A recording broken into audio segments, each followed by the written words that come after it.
कोई आयु में बड़ा, कोई उम्र में बड़ा, कोई बल में बड़ा, लेकिन हमारे शास्त्र तो ये कहते हैं महाराज कि जो ज्ञान में बड़ा होता है वो सबसे बड़ा होता है। बोलो राधे राधे। इसलिए हे सूत जी महाराज, आप ज्ञान में हमसे बड़े हैं, इसलिए हम आपका सम्मान करते हैं।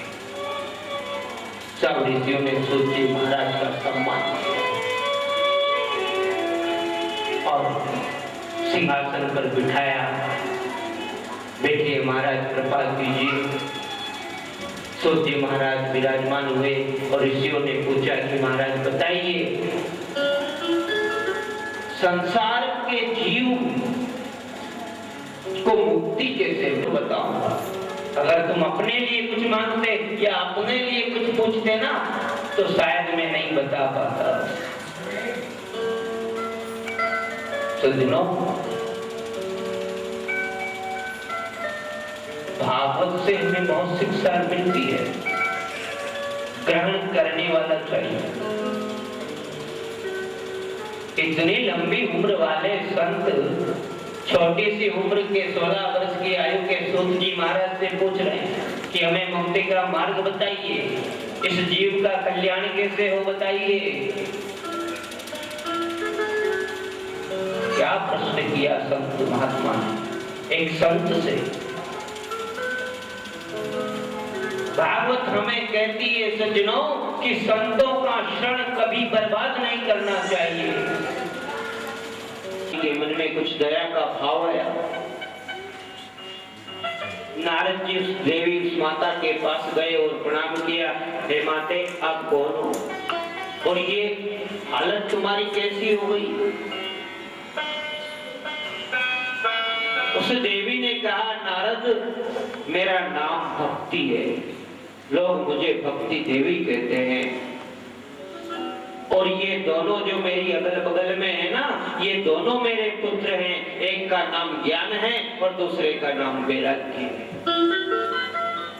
लेकिन कलयुग के प्रभाव से ज्ञान और वैराग्य मूर्छित हो गए, बुढ़ापा आ गया, जर्जर अवस्था में चले गए।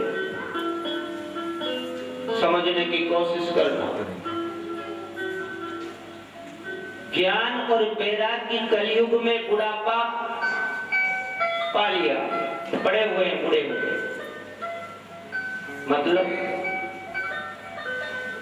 इस जीव के अंदर जो ज्ञान होता है ना, वो बूढ़ा हो गया कलयुग में। बोलो राधे राधे। राधे राधे।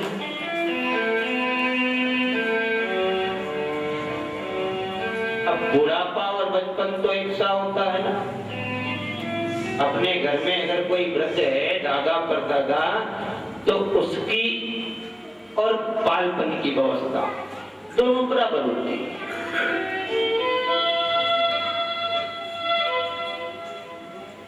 तो ज्ञान और वैराग्य दोनों बूढ़े हो गए।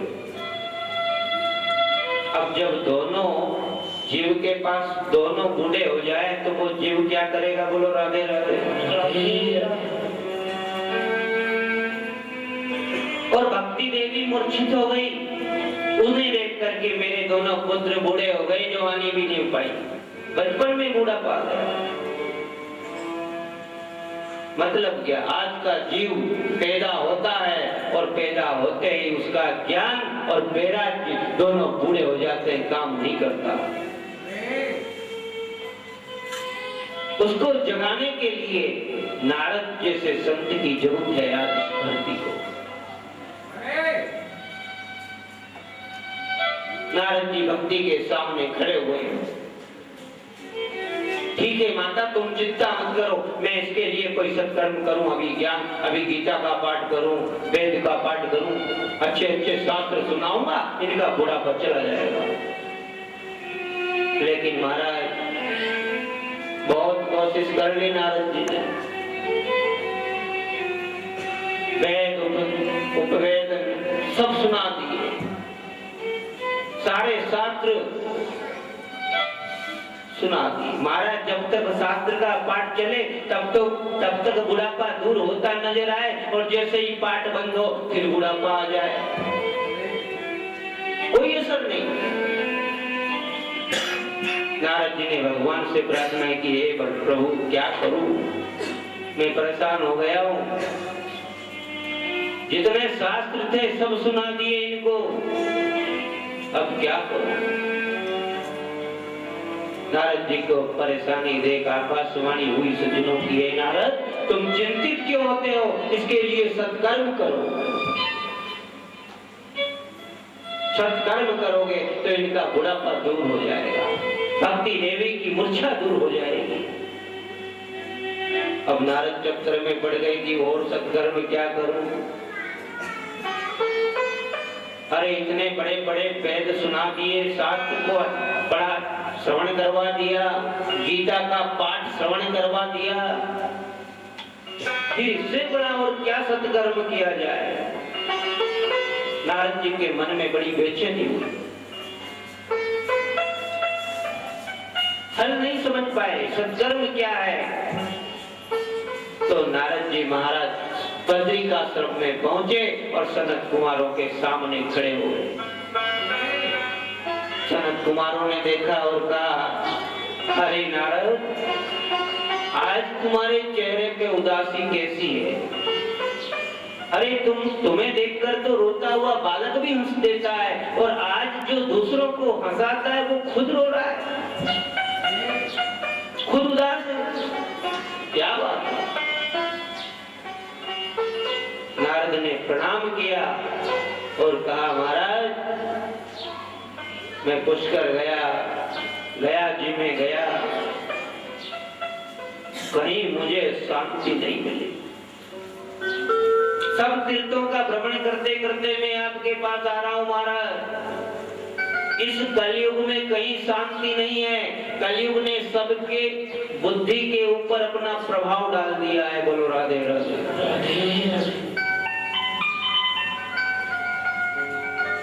और जब मैं वृंदावन आया महाराज तो मुझे वहां शांति तो मिली, लेकिन मैंने वहां एक कोतूहल देखा। एक देवी वहां बैठी हुई, दो पुत्र उसके पास पड़े हुए, और दोनों पुत्र उसके मूर्छित अवस्था में, बूढ़ा अवस्था में, जर्जर अवस्था में चले गए, और वो देवी भी मूर्छित अवस्था में। बहुत कोशिश की महाराज, बहुत प्रयत्न किए मैंने, लेकिन मैं असफल रहा। उनका बुढ़ापा दूर नहीं कर सका, भक्ति की मूर्छा दूर नहीं कर सका महाराज। तो वहां एक आकाशवाणी हुई, उसने कहा कि नारद सत्कर्म करो तो इनका बुढ़ापा दूर होगा, इनकी मूर्छा दूर होगी। तो महाराज ये सत्कर्म क्या है मैं समझ नहीं पाया, और उस सत्कर्म के बारे में ही मैं आपसे पूछने के लिए यहाँ तक आया हूँ। इतना चलते चलते बद्रिकाश्रम पे आ गए। सनत कुमारों ने कहा, नारद चिंता मत करो, तुम्हें तुम्हारे प्रश्न का उत्तर मिल जाएगा। सनत कुमारों ने देव ऋषि नारद को सत्कर्म के बारे में बताया कि वो सत्कर्म और कोई नहीं है नारद, भगवान श्री कृष्ण की कथा, भगवान श्री विष्णु के 24 अवतारों के गुणगान, श्रीमद् भागवत ज्ञान यज्ञ प्रारंभ करो तो उनका बुढ़ापा भी दूर होगा और उनकी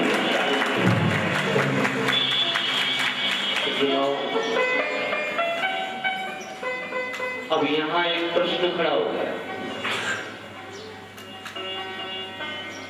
भागवत ज्ञान यज्ञ प्रारंभ करे, सनत कुमारों ने कह तो दिया, लेकिन नारद जी के लिए ये बहुत बड़ी बात हो गई, क्योंकि सप्ताह ज्ञान यज्ञ के लिए तो 7 दिन खत्म करने पड़ेंगे ना। बोलो राधे राधे। और आजकल आपने कितने भी शास्त्र पढ़े हैं, कितनी कथाएं सुनी है, लेकिन नारद जी के बारे में कभी सुना है कि वो कहीं एक जगह रात भी रुके हो? बोलो राधे राधे। तो नारद जी के लिए समस्या बन गई कि मैं कहीं रुकता नहीं हूँ, और सनत कुमारों के सामने समस्या खड़ी होगी कि हम कहीं जाते नहीं है, तो फिर कथा कैसे होगी? बोलो राधे राधे।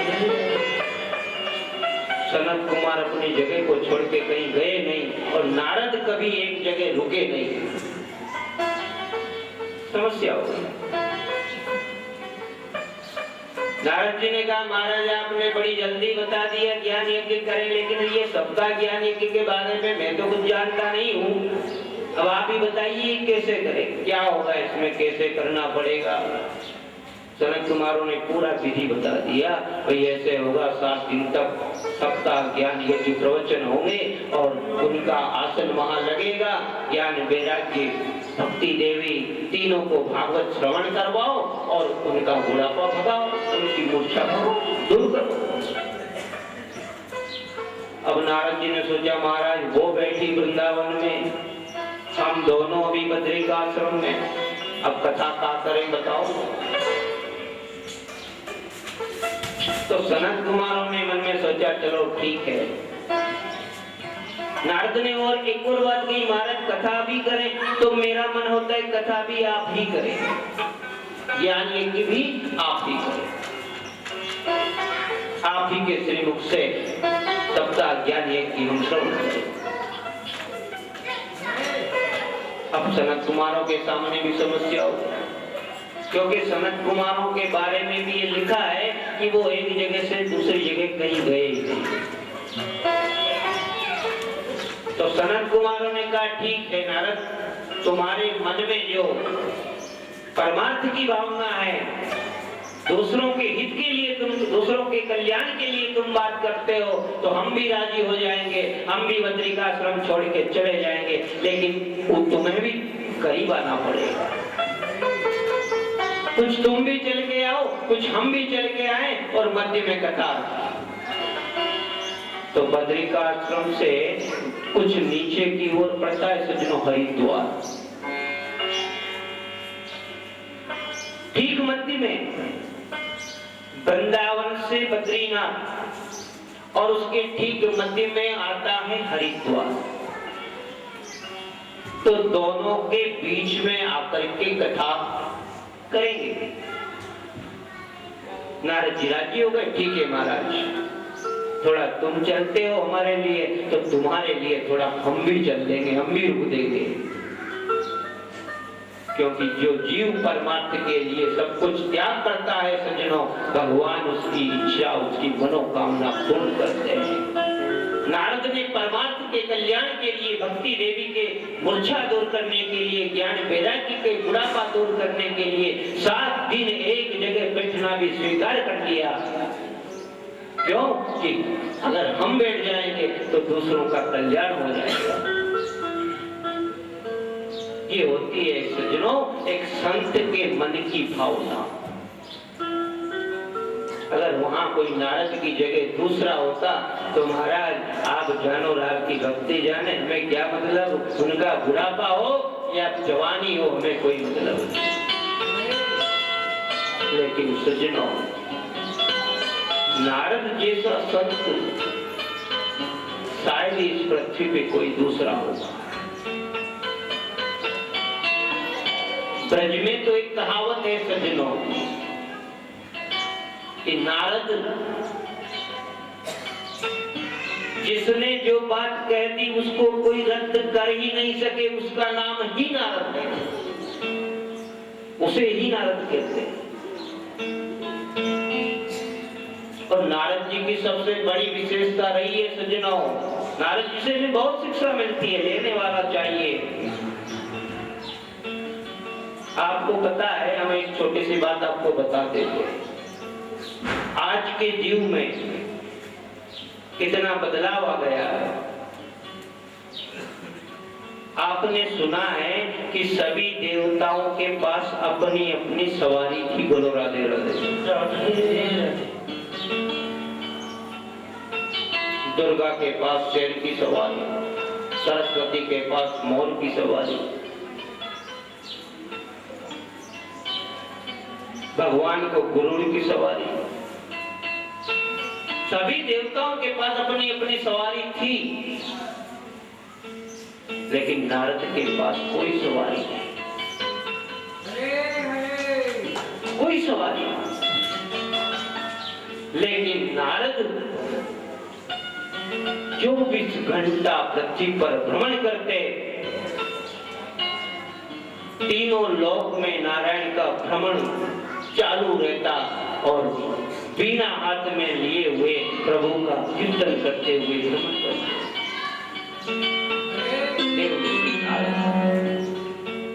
और इसी तपस्या की वजह से वो देव ऋषि कहलाए, देवताओं के भी ऋषि कहलाए।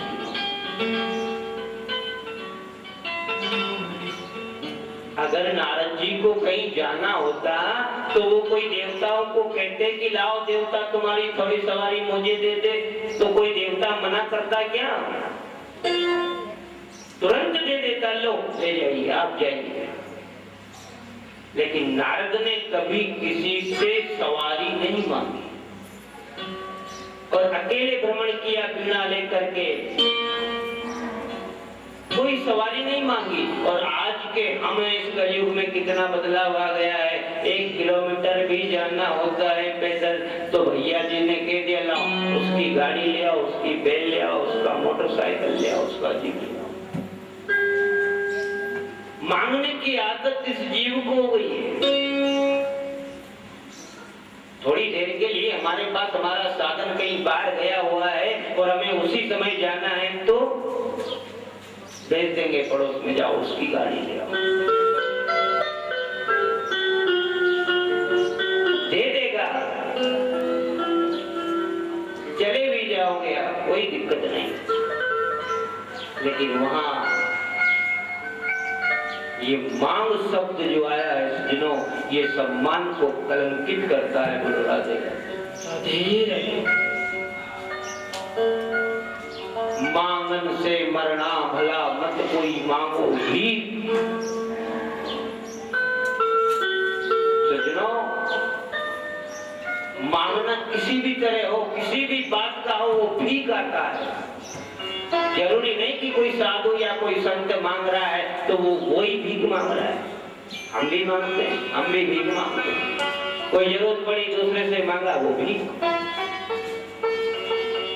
लेकिन नारद ने कभी किसी से नहीं मांगा और भगवान के भजन में अपना मन लगाए हुए उसका भजन करते करते चले जाते।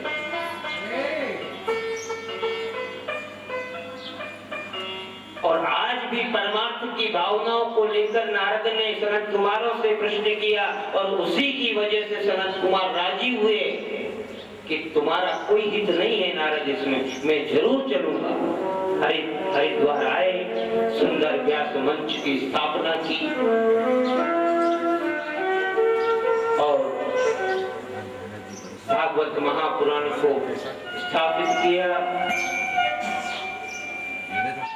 नारद जी ने 3 आसन लगाए,